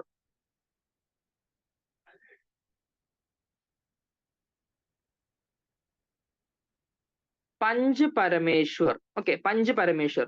ഈ പഞ്ച് പരമേശ്വർ എന്ന് പറയാൻ കാരണം ഇവർക്ക് ചില ഡിവൈൻ ക്വാളിറ്റീസ് ഉള്ളതായിട്ട് നമുക്ക് എവിഡൻസ് പറയുന്നുണ്ട്. Okay. That means they possessed with divine qualities. Okay, ദൈവികമായിട്ടുള്ള എന്തോ ഒരു കഴിവ്. ഓക്കെ, ജസ്റ്റ് ഒന്ന് മെൻഷൻ ചെയ്തു എന്നേ ഉള്ളൂ. അപ്പൊ ഈ 5 മെമ്പേർഡ് കൗൺസിൽ ഉണ്ട്. അപ്പൊ അതിലുള്ളവരെ പഞ്ച് പരമേശ്വർ എന്ന് വിളിച്ചു. So they have certain divine qualities. Okay. കാരണം നിങ്ങൾക്ക് ആ ഒരു കാലഘട്ടം അറിയാം, പുരാണങ്ങളാണല്ലോ. ഇപ്പൊ വേദകാലഘട്ടം എന്നൊക്കെ പറയുമ്പോൾ അവിടെ എന്താണ്? ഒരുപാട് എന്താ പറയുക, ഡിവൈൻ ക്വാളിറ്റീസ് ഉള്ള ആളുകളൊക്കെ ഉള്ളതായിട്ട് നമ്മൾ പറയുന്നുണ്ട്. ഓക്കെ. അപ്പൊ ജസ്റ്റ് ഒന്ന് ഓർത്ത് വെച്ചാൽ മാത്രം മതി. പഞ്ച് പരമേശ്വർ, ദേ പൊസസ് certain divine qualities. ഇപ്പൊ സ്റ്റേറ്റ്മെന്റ് ആയിട്ടൊക്കെ വരുവാണെന്നുണ്ടെങ്കിൽ ജസ്റ്റ് ഒന്ന് മനസ്സിലാക്കാൻ വേണ്ടിയിട്ട് മാത്രം. ഓക്കെ. പിന്നെ അത് കൂടാതെ ഇവിടെ ഉണ്ടായിരുന്ന ചില ഡിസ്കഷൻ കമ്മിറ്റീസ് ഉണ്ട്. അപ്പൊ അവരെയാണ് നമ്മൾ എന്ത് വിളിക്കുന്നത്? സഭ ആൻഡ് സമിതി. ഇത് വളരെ ഇമ്പോർട്ടന്റ് ആണ്. സഭ ആൻഡ് സമിതി. സഭയും ഉണ്ടായിരുന്നു, സമിതി ഉണ്ടായിരുന്നു. ഓക്കെ, അപ്പൊ എന്താണ് ഈ സഭ ആൻഡ് സമിതി? ഓക്കെ, സിമ്പിൾ ആയിട്ട് നമുക്ക് നോക്കാം എന്താണ് സഭയും സമിതിയും തമ്മിലുള്ള ഡിഫറൻസ് എന്നുള്ളത്. ഇതൊക്കെയാണ് ചോദിക്കുക കേട്ടോ. സഭ ആൻഡ് സമിതി. അപ്പൊ എന്താണ് സഭ, എന്താണ് സമിതി എന്നുള്ളത് നോക്കാം. അപ്പൊ സഭ ആൻഡ് സമിതി എന്ന് പറയുമ്പോൾ നമുക്ക് നമ്മൾ കേട്ടിട്ടുണ്ട്. ഇപ്പൊ സഭ എന്നൊക്കെ പറയുമ്പോൾ എന്താണ്, ചില അസംബ്ലി ഹാള് അല്ലെങ്കിൽ എന്താണ് പൊതുവായിട്ടുള്ള അസംബ്ലി, ഇതിനൊക്കെ നമ്മൾ എന്താ വിളിക്കുക, സഭ. ഓക്കെ, അല്ലെങ്കിൽ എന്താ പറയുക, രാജാവ് സഭയിലേക്ക് എൻ്റർ ചെയ്തു എന്നൊക്കെ പറയാറില്ലേ. അപ്പൊ എന്താണ്, ഒരു അസംബ്ലി ഹാളാണ് ഈ സഭ എന്ന് പറയുന്നത്. ഓക്കെ, അതുപോലെ തന്നെ സമിതി ഇതുപോലെ തന്നെ ചില ഫോക്ക് അസംബ്ലീസ് ആണ് സമിതി എന്ന് പറയുന്നത്. അപ്പൊ ബേസിക്കലി നമ്മൾ നോക്കുവാണെങ്കിൽ സഭയും സമിതിയൊക്കെ ഏകദേശം സെയിം തന്നെയാണ്. എന്നാൽ ചില കാര്യങ്ങളിൽ അവർ ഡിഫറൻസ് കാണിക്കുന്നുണ്ട്. അപ്പൊ എന്തൊക്കെയാണ് ആ ഡിഫറൻസ് എന്നുള്ളത് ജസ്റ്റ് ഒന്ന് നോക്കാം. അപ്പൊ ആദ്യം സഭ എന്താണ്? സഭ എന്ന് പറഞ്ഞാൽ എന്താ? സഭ എന്ന് പറഞ്ഞു കഴിഞ്ഞാൽ ഒരു അസംബ്ലി, ഒന്നെങ്കിൽ ഒരു അസംബ്ലി ആവാം, അതും അല്ലെങ്കിൽ എന്താണ്, ഒരു അസംബ്ലി ഹാൾ. ഓക്കെ, ഇത് രണ്ടും സഭ എന്ന് തന്നെയാണ് പറയുന്നത്, മീറ്റിങ്ങിനൊക്കെ വേണ്ടിയിട്ട്. ഓക്കെ, അപ്പൊ ഇവിടെ നമ്മൾ നോക്കുവാണെങ്കിൽ ഇതൊരു കിൻ ബേസ്ഡ് അസംബ്ലി ആണ് കേട്ടോ. കിൻ ബേസ്ഡ് അസംബ്ലി ആണ്. ഓക്കെ, പാരമ്പര്യമായിട്ട് വരുന്നതാണ്. ഓക്കെ, ഇപ്പം എന്താണ് പറയാ, ഇപ്പം ഓക്കെ, കിങ് ആണെന്നുണ്ടെങ്കിൽ പിന്നെ അടുത്ത ആരായിട്ട് വരും? രാജകുമാരൻ വരും. അങ്ങനെ അങ്ങനെ. ഓക്കെ, ദാറ്റ് മീൻസ് ഇവിടെ രാജാവൊന്നുമില്ല. ഇപ്പൊ ദാറ്റ് മീൻസ് സഭ എന്ന് പറയുമ്പോൾ എന്താണ്, അവിടെ രാജാവ് അല്ലെങ്കിൽ ഒരു എന്താ പറയാ, ഒരു റോയൽ എന്നൊരു ടച്ചപ്പ് ഒന്നും വരുന്നില്ല. കാരണം ഇതെന്താണ്, നമ്മൾ പറഞ്ഞു ഗ്രാസ് റൂട്ട് ലെവലാണ്, താഴെ തട്ടിലുള്ളവരാ. അപ്പൊ ഇവിടെ ഇപ്പോ എന്താ പറയുക, ഗ്രാമമുഖ്യൻ വരുവാണെന്നുണ്ടെങ്കിൽ പിന്നീട് അടുത്ത ആളാണ് വരിക, ഗ്രാമമുഖ്യന്റെ മകനായിരിക്കും വരുന്നുണ്ടാവുക, പിന്നെ അവന്റെ അടുത്ത ബന്ധുവായിരിക്കും. സോ ഇതൊരു കിൻ ബേസ്ഡ് ആണ്. ഓക്കെ, ഒരു കിൻ ബേസ്ഡ് അസംബ്ലി ആണ് എന്ത് വരുന്നത്, ഈ ഒരു സഭ എന്ന് പറഞ്ഞ കൺസെപ്റ്റ് കൊണ്ട് നമ്മൾ ഉദ്ദേശിക്കുന്നത്. ഓക്കെ, ഈ ഒരു സഭയെ കുറിച്ച് നമുക്ക് റെഫറൻസ് കിട്ടുന്നത് ഋഗ്വേദിക് ഗ്രന്ഥങ്ങളിലാണ് കേട്ടോ. ഋഗ്വേദത്തിലാണ് പറയുന്നത്. നമുക്കറിയാം 4 ടൈപ്പ് വേദാസ് ഉണ്ട്: ഋഗ്വേദ, സാമവേദ, യജുർവേദ ആൻഡ് ധനുർവേദ. ഓക്കെ, അപ്പൊ ഇതിൽ നമ്മൾ നോക്കുവാണെങ്കിൽ ഈ ഒരു ഋഗ്വേദത്തിലാണ് ഇതിനെ കുറിച്ചുള്ള റെഫറൻസ് പറയുന്നത്. ഓക്കെ, സോ ഋഗ്വേദ, സാമവേദ, യജുർവേദ, അതുപോലെ അഥർവവേദ, ഇതെല്ലാം എന്താണ് 4 ടൈപ്പ് ഓഫ് വേദാസ് ആണ്. അപ്പൊ അതിൽ ഋഗ്വേദത്തിലാണ് ഇതിനെ കുറിച്ച് പറയുന്നത്. പിന്നെ നമ്മൾ മനസ്സിലാക്കുക, ഈ ഋഗ്വേദ എന്ന് പറയുമ്പോൾ തന്നെ ഈ ഒരു വേദ കാലഘട്ടങ്ങളെ 2ആയിട്ട് ക്ലാസിഫൈ ചെയ്യുന്നുണ്ട്. ഒന്ന് ഏർലി വേദിക് ഫേസും അതുപോലെ തന്നെ ലേറ്റർ വേദിക് ഫേസും. അതിൽ ഏർലി വേദിക് ഫേസ് ആണ് ഈ ഒരു ഋഗ്വേദിക് പീരീഡ് എന്നും അറിയപ്പെടുന്നത്. കാരണം ഋഗ്വേദമാണ് ആദ്യത്തെ വേദം, അതുകൊണ്ട് തന്നെ ഈ ഒരു ഋഗ്വേദിക് ഏജ് എന്ന് പറയുമ്പോൾ ഏർലി വേദിക് ഫേസ് ആണ്. ഏർലി വേദിക് ഫേസ് എന്ന് പറയുമ്പോൾ കുറച്ചും കൂടി ഒരു എഗലിറ്റേറിയൻ സൊസൈറ്റിയാണ്. അവിടെ എല്ലാവരും ഒരുപോലെയാണ് കണ്ടിട്ടുണ്ടായിരുന്നത്. പിന്നീട് നമ്മുടെ ഈ ഒരു എന്താ പറയാ, ചാതുർവർണ്ണ വ്യവസ്ഥ ഉണ്ടല്ലോ, അതായത് ഇപ്പൊ ബ്രാഹ്മിൺ, ക്ഷത്രിയ, വൈശ്യ, ശൂദ്ര, ഇങ്ങനെയുള്ള കൺസെപ്റ്റുകളൊക്കെ വരുന്നത് ലേറ്റർ വേദിക് ഏജിലാണ്. ഓക്കെ, അപ്പം ഇവിടെ ഞാൻ പറയാൻ കാരണം എന്താന്ന് വെച്ച് കഴിഞ്ഞാൽ ഋഗ്വേദ എന്ന് കാണുമ്പോൾ നിങ്ങൾ മനസ്സിലാക്കുക, ഋഗ്വേദിക് ഏജ് എന്നൊക്കെ പറയുമ്പോൾ കുറച്ചൊരു എഗലിറ്റേറിയൻ സൊസൈറ്റി ആണ്. അവിടെ എന്താണ്, ആളുകൾ തമ്മിൽ പ്രത്യേകിച്ച് എന്താ പറയാ, മത്സര ബുദ്ധിയോ അല്ലെങ്കിൽ എന്താണ് ഒരു ചേരിതിരിവോ അങ്ങനെ ഒന്നും തന്നെ, അല്ലെങ്കിൽ വേർതിരിവോ ഒന്നും തന്നെ ഉണ്ടായിരുന്നില്ല എന്നാണ് മനസ്സിലാക്കേണ്ടത്. അതുകൊണ്ട് തന്നെ ഇത്തരം സഭകളിലൊക്കെ തന്നെ നമുക്ക് എന്താണ്, വുമൺസിന്റെ പ്രസൻസ് കാണാൻ സാധിക്കും. ഓക്കെ, ദാറ്റ് മീൻസ് ഒരു ലേറ്റർ വേദിക് ഏജോട് കൂടിയാണ് വുമൺസിന്റെ ആ ഒരു എൻട്രി ഒക്കെ പതുക്കെ അവർ സ്റ്റോപ്പ് ചെയ്യുന്നത്. വുമൺസിനെ എന്താണ്, ഒരു ഇൻഫീരിയർ ക്ലാസ് ആയിട്ട് കാണാൻ തുടങ്ങുന്നത്. അതുപോലെ മെന്നിന്റെ സുപ്പീരിയോറിറ്റി നമുക്ക് കാണാൻ സാധിക്കുന്നത്. ഇതെല്ലാം എപ്പോഴാണ്, ഒരു ലേറ്റർ വേദിക് പേജിലാണ്. That means early Vedic age എന്ന് പറയുമ്പോൾ അവിടെ നമുക്ക് കാണാൻ സാധിക്കുന്നത് ഒരു എഗാലിറ്റേറിയൻ സൊസൈറ്റി ആണ് എന്ന് തന്നെയാണ്. ഓക്കെ, ജസ്റ്റ് അതൊന്ന് ഓർത്ത് വെച്ചാൽ മതി. പിന്നെ ഈ ഒരു ഋഗ്വേദത്തിൽ ഇതിനെ കുറിച്ച് പറയുന്നുണ്ട്, വുമൺസിന്റെ എൻട്രിയെ കുറിച്ച് നമുക്ക് അതിൽ പറയുന്നുണ്ട്. ഇനി നമ്മൾ പ്രധാനമായിട്ടും നോക്കേണ്ടത്, ഈ സഭ എന്ന് പറയുമ്പോൾ തന്നെ എന്തെല്ലാം കാര്യങ്ങളാണ് അവർ ചെയ്തിരുന്നത്. ഇപ്പൊ നമ്മുടെ സഭ എന്താന്ന് പറഞ്ഞു, അതിൽ എന്തെല്ലാം കാര്യങ്ങളാണ് ചെയ്തിരുന്നത്. അവർ പ്രധാനമായിട്ടും നോക്കുവാണെങ്കിലും ഇപ്പൊ എന്താണ് നമ്മൾ നോക്കുകയാണെങ്കിൽ ഡാൻസിങ്, അതുപോലെ തന്നെ എന്താണ് ഗാംബ്ലിങ്, പിന്നെ നമുക്ക് നോക്കുവാണെങ്കിൽ ഇപ്പോ മ്യൂസിക്, ഓക്കെ, ദെൻ ഡൈസിങ്, ഓക്കെ, പിന്നെ അതുപോലെ തന്നെ എന്താണ് ക്രാഫ്റ്റ്, ദെൻ മാജിക്, ഇങ്ങനെയുള്ള ഒരുപാട് ആക്ടിവിറ്റീസ് നമുക്ക് ഈ ഒരു സഭയിൽ കാണാൻ സാധിക്കും. പിന്നെ ഈ സഭ കൂടുന്ന സമയത്ത് ഒരു സഭ കൂടുകയാണ്. അപ്പൊ സഭ കൂടുന്ന സമയത്ത് എന്താണ്, അവിടെ ആളുകൾ എന്താണ് പാട്ടുപാടും, ഡാൻസ് കളിക്കും, ഇതെല്ലാം ചെയ്യാം. ഓക്കെ, ചിലപ്പോൾ ചൂത് കളിക്കാം, ഓക്കെ, ഡൈസിങ് കളിക്കാം, ഇതെല്ലാം ചെയ്യാം. ഓക്കെ, അപ്പൊ ഇതെല്ലാം ആ ഒരു സഭയിൽ നടന്നിരുന്ന കാര്യങ്ങളാണ്. എന്നാൽ അവർ പ്രധാനമായിട്ട് എന്തിനാണ് ഈ സഭ അല്ലെങ്കിൽ മീറ്റിംഗ് കൂടുന്നതിന്? ഒരു മീറ്റിംഗ് കൂടുന്നതിനാണ് അന്നത്തെ ജുഡീഷ്യൽ അല്ലെങ്കിൽ എന്താണ് പൊളിറ്റിക്കൽ അല്ലെങ്കിൽ അഡ്മിനിസ്ട്രേറ്റീവ് ആയിട്ടുള്ള കാര്യങ്ങളൊക്കെ ഡിസ്കസ് ചെയ്യാൻ വേണ്ടിയിട്ടാണ് അല്ലെ. അപ്പൊ സഭയിൽ ഉണ്ടായിരുന്ന പ്രധാനപ്പെട്ട ഡിസ്കഷൻ ഏതൊക്കെയായിരുന്നു? ഓക്കെ, ഡിസ്കഷൻ എന്ന് പറയുകയാണെങ്കിൽ അന്ന് അവര് ജുഡീഷ്യൽ ആയിട്ടുള്ള കാര്യങ്ങൾ നോക്കിയിരുന്നു. ഓക്കെ, പിന്നെ അവിടെ എന്താണ്, അഡ്മിനിസ്ട്രേറ്റീവ് ആയിട്ടുള്ള കാര്യങ്ങൾ നോക്കിയിട്ടുണ്ടായിരുന്നു. ഓക്കെ, അഡ്മിനിസ്ട്രേഷന്റെ കാര്യങ്ങൾ അവർ നോക്കിയിട്ടുണ്ടായിരുന്നു. ഓക്കെ, പിന്നെ മറ്റ് തർക്ക പരിഹാരങ്ങൾ ഇതെല്ലാം തന്നെ എന്താണ് ആ ഒരു സഭയിലാണ് അവർ ചെയ്തിട്ടുണ്ടായിരുന്നത്. പ്രധാനമായിട്ടും ജുഡീഷ്യൽ ആക്ടിവിറ്റീസ് ദെൻ അഡ്മിനിസ്ട്രേറ്റീവ് ആക്ടിവിറ്റീസും ഉണ്ടായിരുന്നു. ഓക്കെ, ദെൻ ഒരു ഗ്രൂപ്പ് ഓഫ് എന്താ പറയാ വില്ലേജ്, ആ വില്ലേജിനെ അന്ന് ജന എന്നാണ് വിളിച്ചിട്ടുണ്ടായിരുന്നത് കേട്ടോ. ഓക്കെ, ഫോർ എക്സാമ്പിൾ നമ്മൾ പറയുകയാണെങ്കിൽ ഈ ഒരു വേദിക് ഏജിന്റെ സ്റ്റാർട്ടിൽ നമ്മളിപ്പം ഇതിപ്പോ ഒരു വില്ലേജ് ആണെന്ന് വെച്ചോ, അല്ലെങ്കിൽ ഒരു ഗോത്രം എന്നൊരു കൺസെപ്റ്റ് ആണെന്ന് പറയാം. ഓക്കെ, അപ്പൊ ഇങ്ങനെയുള്ള ഗോത്രവർഗ്ഗങ്ങൾ ഉണ്ടാവും. ഓക്കെ, ഇതുപോലെയുള്ള ഗോത്രവർഗ്ഗങ്ങൾ അവിടെ കാണാൻ പറ്റും. ഇതിലൊക്കെ ആളുകൾ ഉണ്ടാവും. ഇതിലെല്ലാം എന്താണ് ആളുകൾ ഉണ്ടാവും. ഓക്കെ, അപ്പൊ ഇത്തരത്തിലുള്ള ഗോത്രങ്ങളെയാണ് അന്ന് അറിയപ്പെട്ടത് ജന എന്നാണ് അറിയപ്പെട്ടത്. ഓക്കെ, ഇങ്ങനെ ഒരുപാട് ജനങ്ങൾ കൂടിയിട്ട് എന്ത് ചെയ്യും, അതറിയപ്പെടുന്ന പേരാണ് മഹാജന. ഓക്കെ, ഇതിപ്പോ എല്ലാ ഒരു കംപ്ലീറ്റ് ജനമാണല്ലോ. അപ്പൊ എല്ലാ ജനങ്ങളും കൂടുമ്പോ എന്താണ് മഹാജന എന്നാണ് അറിയപ്പെടുക. ഓക്കെ, പിന്നീട് അത് മഹാജനപദാസ് ആവുന്നു. പിന്നെ എന്താണ് എംപയേഴ്സ് ഉണ്ടാവുന്നു. ഓക്കെ, അങ്ങനെ അങ്ങനെ ഓരോ ഫേസിലും അത് മാറ്റങ്ങൾ വരുന്നുണ്ട്. അപ്പൊ നമ്മളിപ്പോ പറഞ്ഞത് ബേസിക് യൂണിറ്റ് ആണ്. അപ്പൊ ഇത്തരത്തിലുള്ള ഗോത്രങ്ങളെ നമ്മൾ ജന എന്ന് വിളിച്ചു. ഓക്കെ, ഈ ജനാസിന്റെ ഹെഡ് ആയിട്ട് വന്നിരുന്ന ആളുടെ പേരാണ് രാജൻ. ഓക്കെ, അപ്പൊ ഇങ്ങനെയാണ് ഒരു രാജൻ എന്നൊരു കൺസെപ്റ്റ് ഒക്കെ വരുന്നത്. കാരണം ഗോത്രങ്ങളാണ്. അപ്പൊ ആ ഗോത്ര തലവനെയാണ് അന്ന് വിളിച്ചത് രാജൻ എന്നൊക്കെ വിളിച്ചിട്ടുണ്ടായിരുന്നത്. ഓക്കെ, അപ്പൊ ഞാനിവിടെ പറയാൻ കാരണം എന്താണ്, ഈ ഒരു സഭയിലെ മെമ്പർ നമ്മൾ നോക്കുവാണെങ്കിൽ അതിലെ elder members, okay, elder members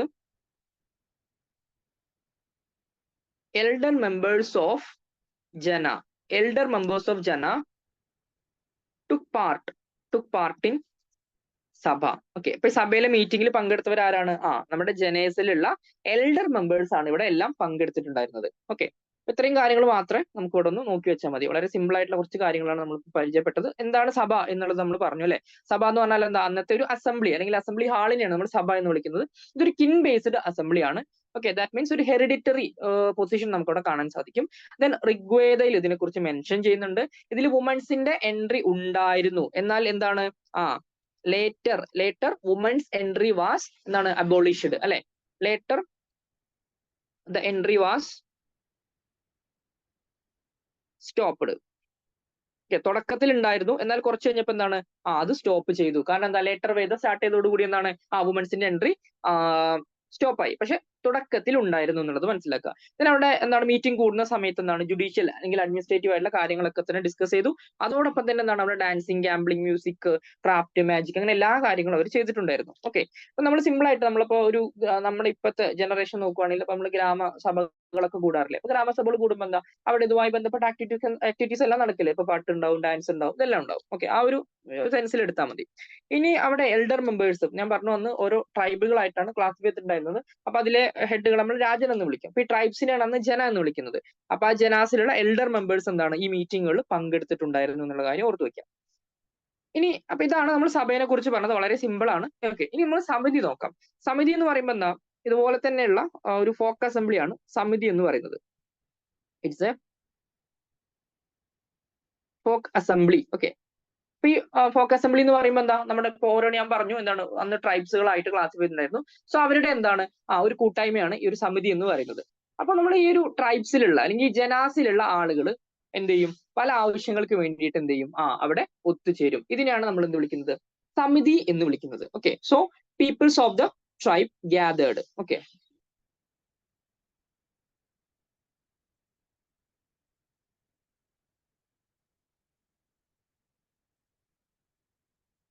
gathered for transacting tribal affairs. Okay, അവരുടെ കാര്യങ്ങളൊക്കെ തീരുമാനിക്കാൻ വേണ്ടിയിട്ട് എന്താണ് അവർ ഒത്തുകൂടും. ഇതാണ് സമിതി എന്ന് പറയുന്നത്. അതുകൊണ്ടാണ് അതിനൊരു ഫോക്ക് അസംബ്ലി എന്ന് വിളിക്കുന്നത്. ഓക്കെ, ഇനി ഇവിടെ നമ്മൾ നോക്കുവാണെങ്കിൽ ആ ഒരു രാജൻ എന്നുള്ളൊരു കൺസെപ്റ്റ് കുറച്ചും കൂടെ എന്താണ് നമുക്ക് പ്രതിഫലിച്ച് കാണാൻ പറ്റുന്നത് സമിതിയിലാണ്.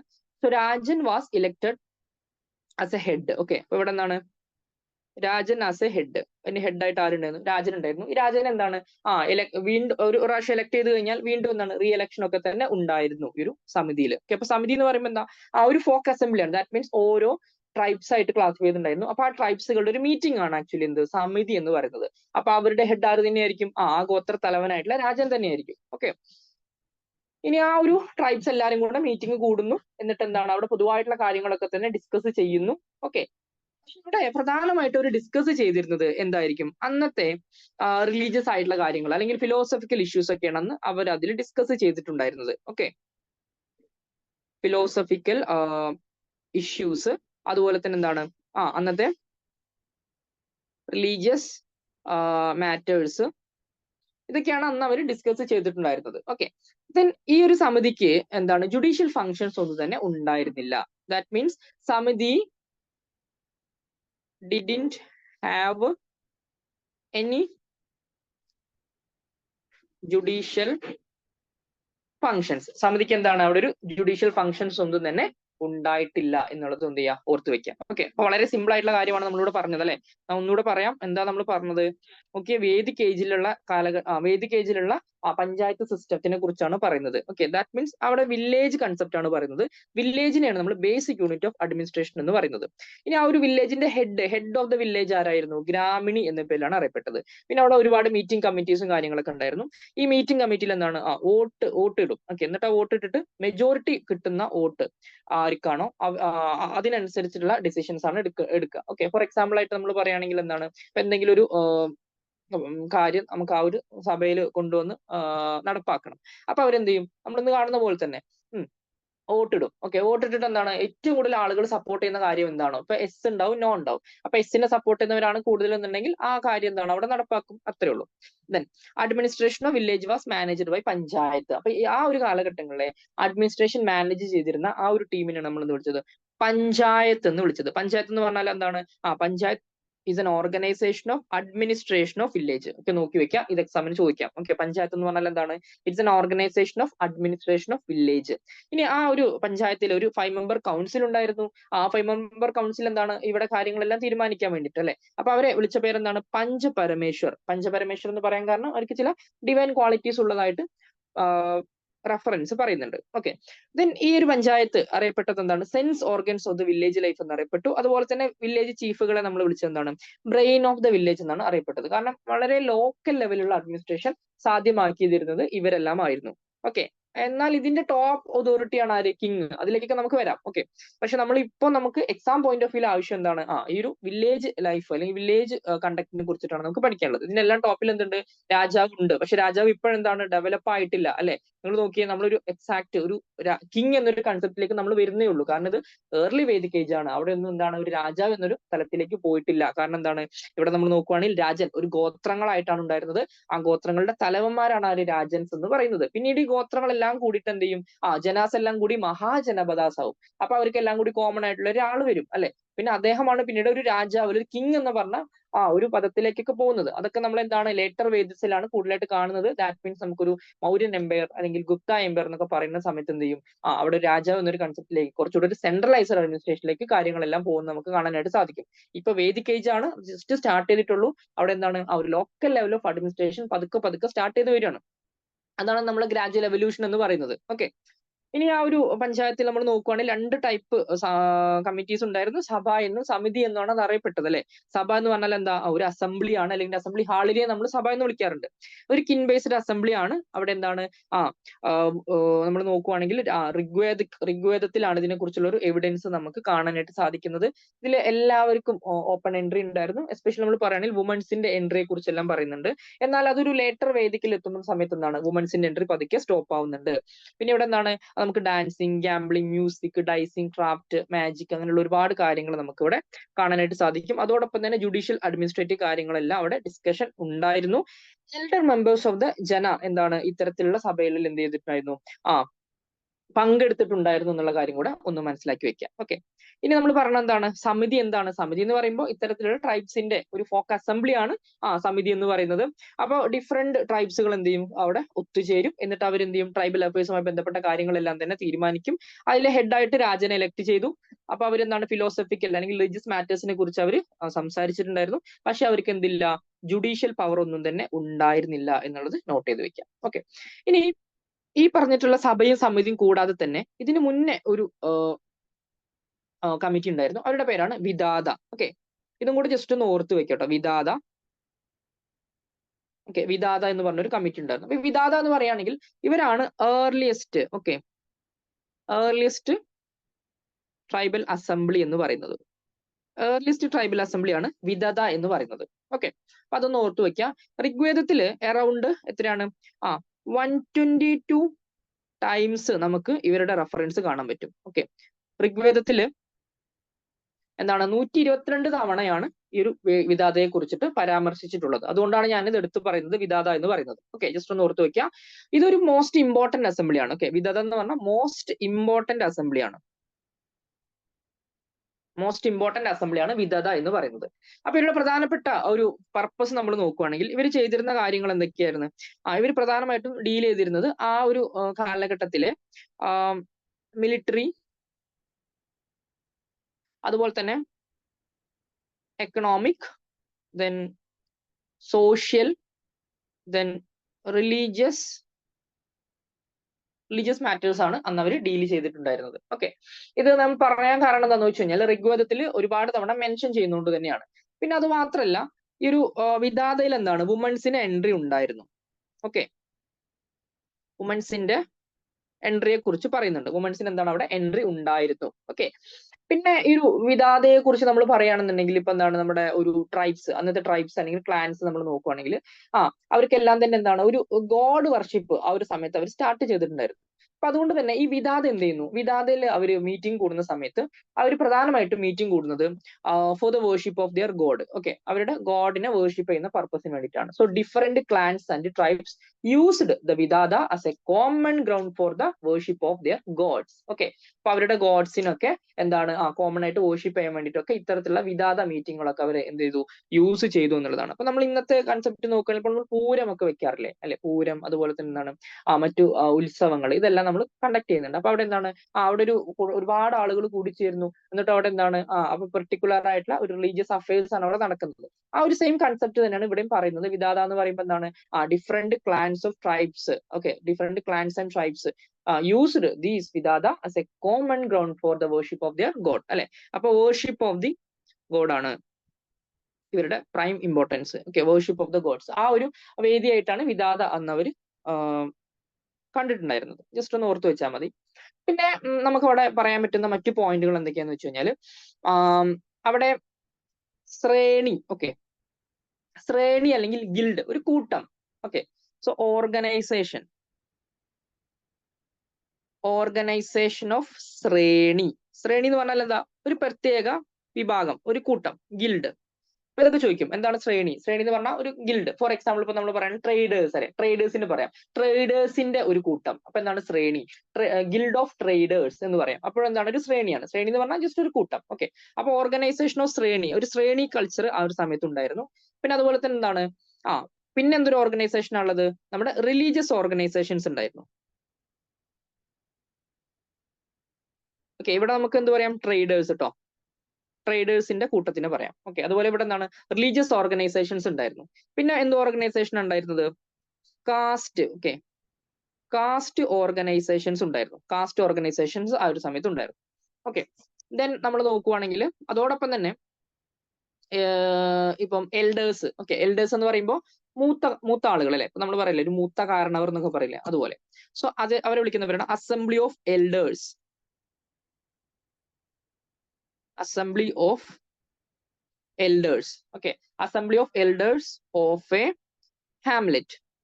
ഹാംലെറ്റ് എന്ന് പറഞ്ഞാൽ എന്താ? അപ്പൊ നമ്മള് കുഗ്രാമം എന്നൊക്കെ പറയില്ലേ, ആ ഒരു കൺസെപ്റ്റ് ആണ് കേട്ടോ. കുഗ്രാമം എന്നൊക്കെ പറയുന്നതാണ് Hamlet.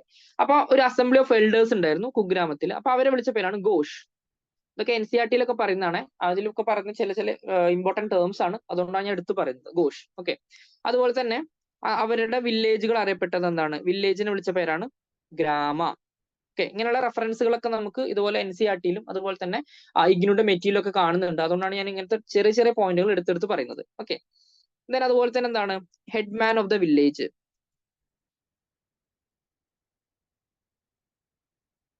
Headman of the village ആരാണ്? ഗ്രാമിണി. ഓക്കെ, ഗ്രാമിണി. ഓക്കെ, ഇപ്പൊ ഗ്രാമിണിയുടെ പ്രധാനപ്പെട്ട ഡ്യൂട്ടീസ് മേ ബി ഒന്ന് പഠിച്ചു വെച്ചോളൂ, മേ ബി ചോദിക്കാം. ഓക്കെ, അല്ലെ നമ്മൾ ലോജിക്കലി നമുക്ക് ക്രാക്ക് ചെയ്യാൻ പറ്റും. എന്നാലും നോക്കാം എന്തൊക്കെയാണ്. Collection of state dues. Okay, സ്റ്റേറ്റിന് ആവശ്യമായിട്ടുള്ള റവന്യൂ കളക്ട് ചെയ്യുക. ഇതിന് അടുത്തെന്താണ്? കീപ്പിംഗ് വില്ലേജ് റെക്കോർഡുകൾ കീപ്പ് ചെയ്യുക. പിന്നെന്താണ്? Settling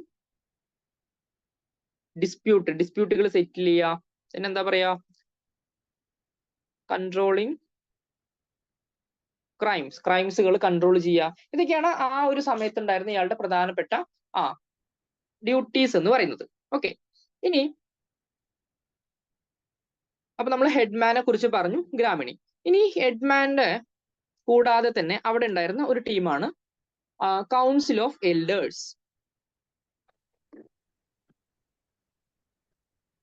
council of elders. അപ്പൊ ആരാണ് കൗൺസിൽ ഓഫ് എൽഡേഴ്സ്?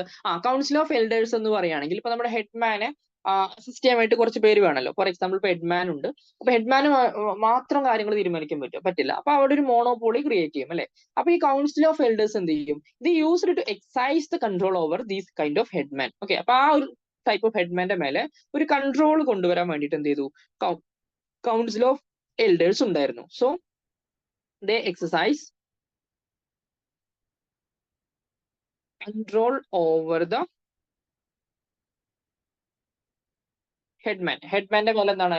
ഒരു കൺട്രോൾ കൊണ്ടുവന്നു എന്നുള്ളതാണ്. ഓക്കെ, ഇനി ഇവരെല്ലാം തന്നെ നോമിനേറ്റ് ചെയ്തിരുന്ന ആരാണ്? രാജാവ് തന്നെയാണ് കേട്ടോ. Okay, king. ആ ഒരു ടൈമിൽ ഉണ്ടായിരുന്ന കിങ് എന്ന് പറഞ്ഞ ഒരു സുപ്രീം പൊസിഷനിൽ ഒരു വ്യക്തി ഉണ്ടല്ലോ, അയാൾ തന്നെയാണ് ഇവരെല്ലാം അപ്പോയിന്റ് ചെയ്തിരുന്നത്.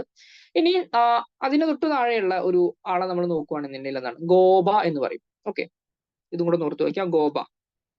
ഓക്കെ, അപ്പൊ ഗോബ ആരാണ്? ഗോബ എന്ന് പറയുമ്പോ ഇത് വളരെ ഇമ്പോർട്ടന്റ് ആണ്. ഗോബ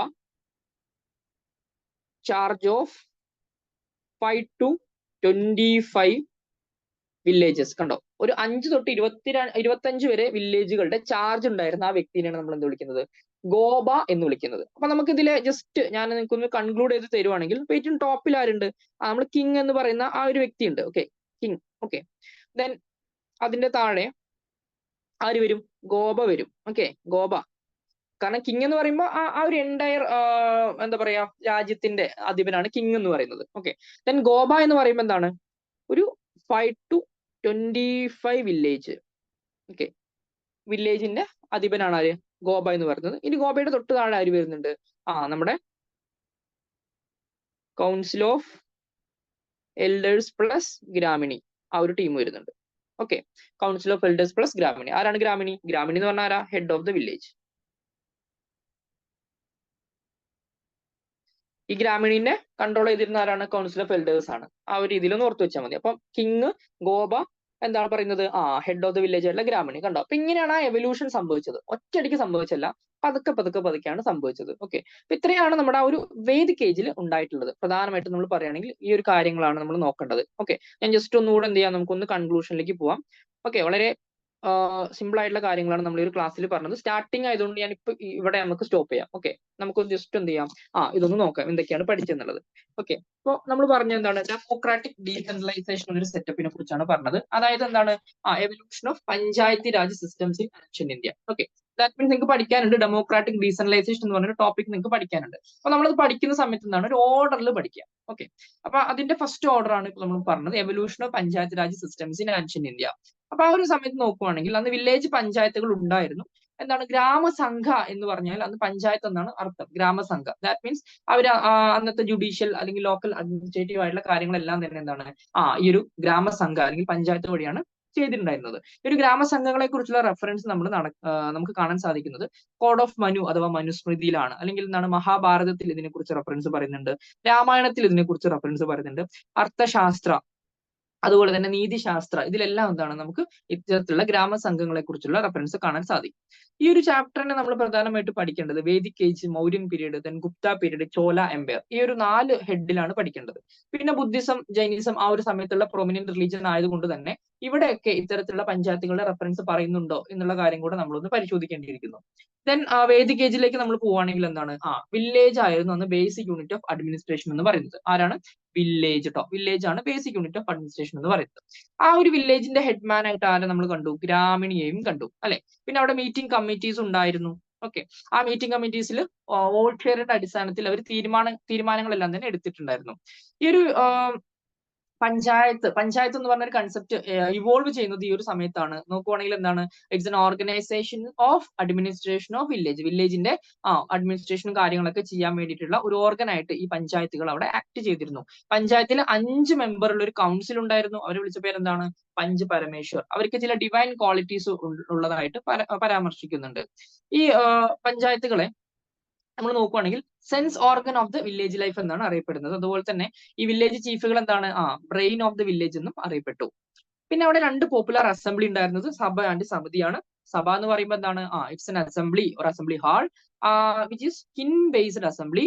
okay, which got A frequent mention in Rigveda, അല്ലെ, ഋഗ്വേദത്തിലാണ് ഇതിനെ കുറിച്ച് പ്രധാനമായിട്ടും പരാമർശിക്കുന്നത്. ദെൻ നമ്മൾ നോക്കുവാണെങ്കിൽ വുമൻസിന്റെ എൻട്രി ഇതിൽ പറയുന്നുണ്ട്. പക്ഷെ എന്താണ് ലേറ്റർ വേദിക് ഫേസിലൊക്കെ ഇത് പതുക്കെ സ്റ്റോപ്പ് ആവുന്നത് കാണാൻ സാധിക്കും. ഇവർ പ്രധാനമായിട്ടും ജുഡീഷ്യൽ അഡ്മിനിസ്ട്രേറ്റീവ് കാര്യങ്ങളൊക്കെ ഡിസ്കസ് ചെയ്തു. അതോടൊപ്പം തന്നെ നമുക്ക് dancing, gambling, music, dicing, craft, magic പോലുള്ള ആക്ടിവിറ്റീസും ഇവിടെ കാണാനായിട്ട് സാധിക്കും. പിന്നെ എൽഡർ മെമ്പേഴ്സ് ഓഫ് ദ ജന എന്ന് പറയുമ്പോൾ എന്താ നമ്മൾ പറഞ്ഞു, ഗോത്രങ്ങളായിട്ടാണ് തിരിച്ചിരുന്നത്. അപ്പം അവരെയാണ് ജന എന്ന് വിളിച്ചത്. അപ്പൊ ആ ജനാസിലെ എൽഡർ ആയിട്ടുള്ള ആളുകളെല്ലാം തന്നെ സഭയിലും മെമ്പർഷിപ്പ് എടുത്തിട്ടുണ്ടായിരുന്നു. പിന്നെ അതുപോലെ തന്നെ നമ്മൾ ഇവിടെ നോക്കുവാണെങ്കിൽ സമിതിയെ കാണാം. സമിതി ഒരു ഫോക്ക് അസംബ്ലി ആണ്. That means folk which means ഒരു ട്രൈബൽ ഗ്രൂപ്പ് ഉണ്ട്, അല്ലെ, ആ ഗ്രൂപ്പുകളുടെ അസംബ്ലിയാണ് സമിതി എന്ന് പറയുന്നത്. ഇവിടെ നോക്കുവാണെങ്കിൽ എന്താണ് people of the tribe gathered for transacting the tribal business, അല്ലെ, അവർ ട്രൈബൽ ബിസിനസ് കാര്യങ്ങളൊക്കെ മാനേജ് ചെയ്യാൻ വേണ്ടിയിട്ടാണ്. എസ്പെഷ്യലി പറയുകയാണെങ്കിൽ എന്താ അവരുടെ ഫിലോസഫിക്കൽ ഇഷ്യൂസ് ഉണ്ടാവും, റിലീജിയസ് ആയിട്ടുള്ള അഫയേഴ്സ് ഉണ്ടാവും. ഇതെല്ലാം എന്താണ് ഈ ഒരു സമിതി കൂടിയിട്ടാണ്, സമിതിയിൽ മീറ്റിംഗ് കൂടിയിട്ടാണ് തീരുമാനിക്കുക. ഓക്കെ, പക്ഷെ അവിടെ എന്താണ് ജുഡീഷ്യൽ ഫംഗ്ഷൻസ് ഒന്നും തന്നെ ഇല്ല. അപ്പൊ പ്രധാനമായിട്ടുള്ള അഡ്മിനിസ്ട്രേഷൻ അതുപോലെ ജുഡീഷ്യൽ കാര്യങ്ങളൊക്കെ തന്നെ തീർപ്പ് കൽപ്പിച്ചിരുന്നത് എവിടെയാണ്? സഭയിലാണ്. സമിതി എന്ന് പറയുമ്പോൾ എന്താ അവര് ട്രൈബൽ ഗ്രൂപ്പിന്റെ ഒരു ഗ്യാതറിംഗ്, അത്ര മാത്രമേ നമുക്ക് പറയാൻ പറ്റുള്ളൂ. ഇനി നമ്മൾ നോക്കുമ്പോൾ വിധത എന്ന് പറഞ്ഞൊരു അസംബ്ലിനെ കുറിച്ചും ഋഗ്വേദത്തിൽ മെൻഷൻ ചെയ്യുന്നുണ്ട്. അത് 122 തവണയാണ് മെൻഷൻ ചെയ്യുന്നത്. അതുകൊണ്ടാണ് ഇവിടെ എടുത്തു പറയുന്നത് വിധത എന്ന് പറയുമ്പോൾ എന്താ ഏർലിയസ്റ്റ് ട്രൈബൽ അസംബ്ലി ആണ്. അപ്പൊ നമ്മൾ നോക്കുവാണെങ്കിൽ ആ ഒരു കാലഘട്ടങ്ങളിലെ പ്രധാനപ്പെട്ട പോപ്പുലർ അസംബ്ലീസ് നോക്കുവാണെങ്കിൽ സഭ, സമിതി, വിധത, ഈ മൂന്നെണ്ണാണെന്നുള്ളത് ഓർത്തു വെച്ചാൽ മതി. അതിൽ തന്നെ ഏറ്റവും മോസ്റ്റ് ഇമ്പോർട്ടന്റ് ആയിട്ടുള്ള അസംബ്ലിയാണ് വിധത എന്ന് പറയുന്നത്. then ഇവരുടെ പ്രധാനപ്പെട്ട ജോലി എന്ന് പറഞ്ഞാൽ എന്താ ഗോഡ്സിന്റെ വർഷിപ്പ്, അല്ലെ, ഗോഡ്സിന്റെ വർഷിപ്പുമായി ബന്ധപ്പെട്ട കാര്യങ്ങളൊക്കെ എന്താണ് വിധതയിൽ ഡീൽ ചെയ്യുന്നു. അതോടൊപ്പം തന്നെ എന്താണ് മിലിറ്ററി, എക്കണോമിക്, സോഷ്യൽ, റിലീജിയസ് ആയിട്ടുള്ള മാറ്റേഴ്സ് ഒക്കെ തന്നെ ഇവർ ഡീൽ ചെയ്തിട്ടുണ്ടായിരുന്നു. വുമൻസിന്റെ എൻട്രി ഇതിൽ അലൗഡ് ആയിരുന്നു. ഓക്കെ, ഇനി എന്താണ് ആ ഒരു കാലഘട്ടങ്ങളിൽ നമ്മൾ നോക്കുമ്പോൾ ഒരുപാട് ഓർഗനൈസേഷൻസ് കാണാൻ പറ്റും. For example religious organization, caste organization, അതുപോലെ തന്നെ എന്താണ് ഓർഗനൈസേഷൻ ഓഫ് ശ്രേണി അല്ലെങ്കിൽ ഗിൽഡ്. ഫോർ എക്സാമ്പിൾ എന്താണ് ട്രേഡേഴ്സ് ഗിൽഡ്, അവരെ വിളിക്കുന്ന വണിക് എന്ന പേരിലൊക്കെ അവർ അറിയപ്പെട്ടിരുന്നു കേട്ടോ. വണിക് അതൊക്കെ പിൽക്കാലത്ത് വരുന്ന പേരുകളാണ്. ട്രേഡേഴ്സിന്റെ പേരുകൾ വണിക് എന്ന പേരിലൊക്കെ അറിയപ്പെട്ടിരുന്നു. ഓക്കെ, then എന്താണ് അസംബ്ലി ഓഫ് എൽഡേഴ്സ്, അല്ലെ, അതായത് ഒരു ഹാംലെറ്റ് എന്ന് പറയുമ്പോൾ ഒരു കുഗ്രാമം. അപ്പൊ assembly of elders of a Hamlet ആണ് ഘോഷ് എന്ന് പറയുന്നത്. ഇത് ഇമ്പോർട്ടന്റ് ആണ്, ഘോഷ് എന്നുള്ള ടൈം നോക്കുക. ദെൻ വില്ലേജ്, വില്ലേജിനെ അന്ന് ഗ്രാമ എന്ന് വിളിച്ചു. ദെൻ വില്ലേജ് ഹെഡ്മാൻ ആണ് ആര്? ഗ്രാമിണി എന്ന് പറയുന്നത്. ദെൻ അവരുടെ പ്രധാനപ്പെട്ട ജോലി എന്തൊക്കെയാണ്? Collection of state due, keeping village record, settling dispute, controlling crimes. അപ്പൊ നിങ്ങൾക്ക് എക്സാമിന് ചോദിക്കാം, അല്ലെ, which of the following are the major duties of Gramini? എന്തൊക്കെയാണ്? Collection of state due, keeping village record, setting dispute, controlling crimes, etcetera. Then council of elders എന്ന് പറയുന്ന ഒരു വിഭാഗം ആളുകൾ, മൂത്ത കാരണവർ എന്നൊക്കെ പറയുന്നില്ലേ, അവർ, അങ്ങനെ ആലോചിച്ചാൽ മതി. So the excise control over the headman. Okay, അപ്പൊ നമ്മൾ നോക്കുമ്പോൾ എന്താണ് ഈ ഒരു കൗൺസിൽ ഓഫ് എൽഡേഴ്സ് എന്ന് പറയുമ്പോൾ നമ്മളറിയാം ഒരാളല്ല, അല്ലെ, കൗൺസിൽ എന്നാണ് പറയുന്നത്. അപ്പൊ മൂത്ത കാരണവരായിട്ട് ആരുണ്ട്? നമ്മുടെ ഹെഡ്മാൻ ആയിട്ടുള്ള ഗ്രാമിണി ഉണ്ട്. അപ്പൊ ഗ്രാമിണി ഒറ്റയ്ക്ക് കാര്യങ്ങൾ ചെയ്തു കഴിഞ്ഞാൽ അവിടെ എന്താണ് ഒരു ഡിക്റ്റേറ്റർഷിപ്പ് വരും. അപ്പൊ അതുകൊണ്ട് അയാളെ കൺട്രോൾ ചെയ്യാൻ വേണ്ടിയിട്ടും അല്ലെങ്കിൽ പൊതുവായിട്ടുള്ള തീരുമാനങ്ങൾ എടുക്കാൻ വേണ്ടിയിട്ടും കൗൺസിൽ ഓഫ് എൽഡേഴ്സ് എന്ന് പറഞ്ഞ ഒരു ആളുകൾ വന്നു. ഓക്കെ, സോ കൗൺസിൽ ഓഫ് എൽഡേഴ്സും ഗ്രാമിണിയും അന്ന് മേജർ ആയിട്ടുള്ള കാര്യങ്ങളെല്ലാം തന്നെ എടുത്തിരുന്നു. അപ്പൊ നമ്മൾ നോക്കുവാണെങ്കിൽ ഗോബ എന്ന് പറഞ്ഞൊരു ഓഫീസ് നമുക്ക് അവിടെ കാണാൻ പറ്റും. ഗോബ ആരാണ്? അതായത് 5 തൊട്ട് 25 വരെ വില്ലേജുകളുടെ ചാർജ് ഉണ്ടായിരുന്ന ആ വ്യക്തിനെയാണ് ഗോബ എന്ന് വിളിക്കുന്നത്. ഓക്കെ, നമ്മളൊരു ആ ഒരു ടൈമിലെ പ്രധാനപ്പെട്ട ഒരു അഡ്മിനിസ്ട്രേറ്റീവ് സെറ്റപ്പ് നോക്കുകയാണെങ്കിൽ ടോപ്പിൽ ആരുണ്ട്? രാജാവുണ്ട്. അതിന്റെ അണ്ടറിൽ ഗോബ വരും. ഗോപനാര 5 തൊട്ട് 25 വരെ വില്ലേജുകളുടെ ചാർജ് ഉള്ള വ്യക്തിയാണ്. അതിന്റെ താഴെയാണ് നമ്മുടെ ഹെഡ്മാൻ അഥവാ ഗ്രാമിണി വരുന്നത്. ഗ്രാമിണിന്റെ ഒപ്പം തന്നെ ആര് വരും? കൗൺസിൽ ഓഫ് എൽഡേഴ്സും വരും. അപ്പൊ ഇതാണ് ആ ഒരു ടൈമിൽ ഉണ്ടായിരുന്ന ഒരു എന്താ പറയാ പഞ്ചായത്തിന്റെ ഒരു സെറ്റപ്പ് എന്ന് പറയുന്നത്. ഓക്കെ, അപ്പൊ എവല്യൂഷനിൽ നമ്മൾ ഫസ്റ്റ് സ്റ്റേജ് മാത്രമേ കഴിഞ്ഞിട്ടുള്ളൂ. എന്താണ് വേദിക് ഏജ് ആണ് നമ്മൾ ഇപ്പോ ഫിനിഷ് ചെയ്തത്. ഇനി നമുക്ക് ചോലൊക്കെ ഫിനിഷ് ചെയ്യാനുണ്ട്. നമുക്കത് എന്ത് ചെയ്യാം? അപ്കമിങ് ക്ലാസ്സസിലായിട്ട് എടുക്കാം. ഓക്കെ, സോ ഇത് ക്ലിയർ ആണെന്ന് കരുതുന്നു. ഓക്കെ, എന്തെങ്കിലും ഡൗട്ട് ഉണ്ടോ? ഓക്കെ ആണോ?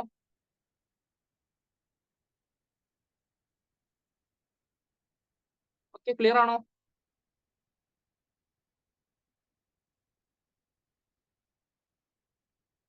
എല്ലാവരും റിപ്ലൈ ചെയ്തേ.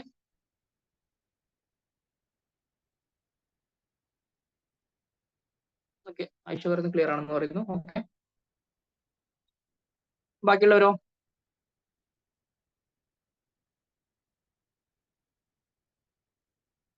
അജി ജോസഫ്, അരുൺ, ആയിഷ. ഓക്കെ, ബാക്കിയുള്ളവർക്കൊക്കെ ഓക്കെ ആണോ? Arun clear, okay. Aji clear, okay okay okay. So നമുക്ക് ഒന്ന് രണ്ട് ക്വസ്റ്റ്യൻസും കൂടെ ഒന്ന് ചെയ്യാം. ഓക്കെ, ഞാൻ കുറച്ച് ക്വസ്റ്റ്യൻസ് ചോദിക്കാം, നിങ്ങൾ ജസ്റ്റ് ഒന്ന് ചാറ്റ് ചെയ്താൽ മതി. അല്ലെങ്കിൽ നിങ്ങൾക്ക് വോയിസ് അൺമ്യൂട്ട് ചെയ്ത് പറയണമെങ്കിൽ അങ്ങനെയും ചെയ്യാം. ഓക്കെ, നമ്മൾ ഇതുവരെ പഠിപ്പിച്ചു തരുന്ന കുറച്ച് ക്വസ്റ്റ്യൻസ് ചോദിക്കാം, എന്നാലേ നിങ്ങൾക്ക് അത് എത്രത്തോളം മനസ്സിലായിട്ടുണ്ടെന്നുള്ളതും PSC എങ്ങനെയാണ് ക്വസ്റ്റ്യൻ ചോദിക്കുക എന്നുള്ളത് നിങ്ങൾക്ക് അറിയണ്ടേ.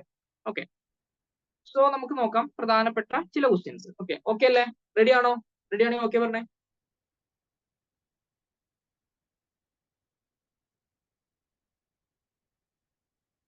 ഓക്കെ ആണല്ലോ? ഓക്കെ ഓക്കെ, നമുക്ക് സ്റ്റാർട്ട് ചെയ്യാം. So first question, during Vedic time head of the village is called. During Vedic time, head of the village is called.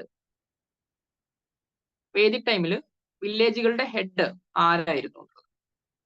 Okay,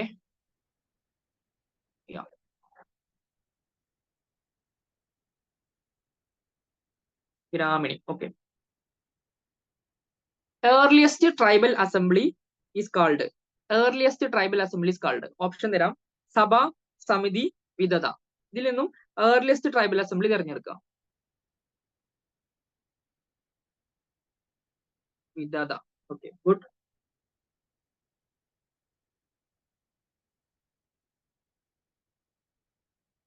okay, then അടുത്ത question, during Vedic time, the panchayat consists of 4 council of members. True or false? During Vedic time, panchayat consists of 4 council of members. True or false?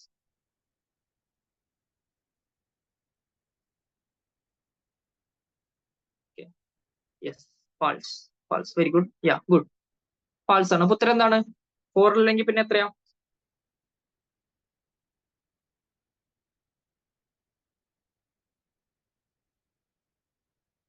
Yes, 5. Very good. Then അടുത്ത question, which is called sense organ of the village life? Which is called sense organ of the village life? Which is called sense organ of the village life?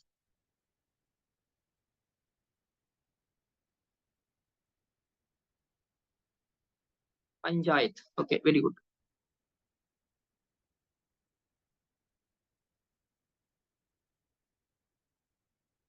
അടുത്ത question, dash had the charge of 5 to 25 villages. Dash had the charge of 5 to 25 villages. അത് പൂരിപ്പിക്കാം. Dash had the charge of 5 to 25 villages.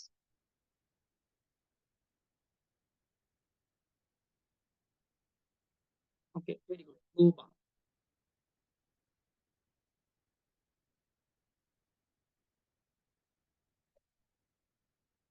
Okay, അടുത്ത question, which agency used to exercise control over headman? Which agency used to exercise control over headman?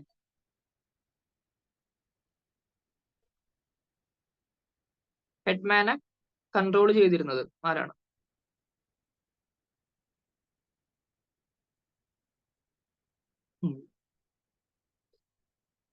Council of elders എന്ന് പറയുന്നു, ഘോഷ് എന്ന് പറയുന്നു. Okay,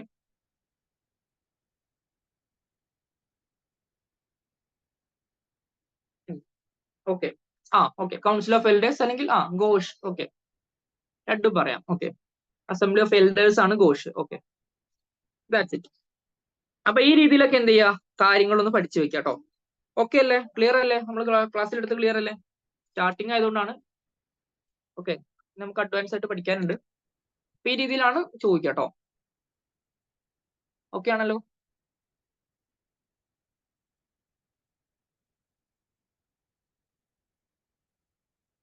okay, so നമുക്ക് എന്ത് ചെയ്യാം, തൽക്കാലം ഇന്നത്തെ സെഷൻ ഇവിടെ വൈൻഡപ്പ് ചെയ്യാം. Okay, thank you all.